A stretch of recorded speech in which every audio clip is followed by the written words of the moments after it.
ഇന്നലെ നടന്ന Argentina versus Morocco മത്സരത്തിൽ ഫുട്ബോൾ ലോകത്ത് ഞെട്ടിച്ചുകൊണ്ട് ചില സംഭവങ്ങൾ ഇറങ്ങിയിരുന്നു.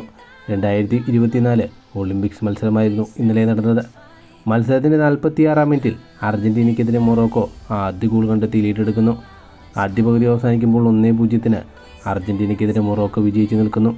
രണ്ടാമത്തെ പകുതിയിൽ 51-ാമത്തെ മിനിറ്റിൽ തന്നെ മൊറോക്കോ രണ്ടാമത്തെ ഗോൾ കണ്ടെത്തിക്കൊണ്ട് അർജന്റീനയ്ക്കെതിരെ 2-0 ലീഡെടുക്കുന്നു.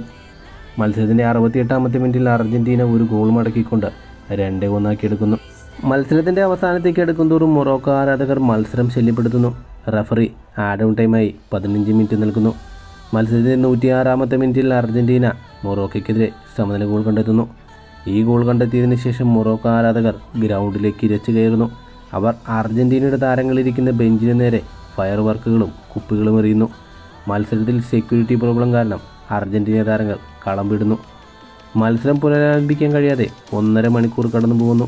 എന്താണ് സംഭവിക്കുന്നത് ആർക്കും മനസ്സിലാകുന്നില്ല. കളിക്കാരോട് വീണ്ടും വാമപ്പ് ചെയ്യാൻ ആവശ്യപ്പെടുന്നു.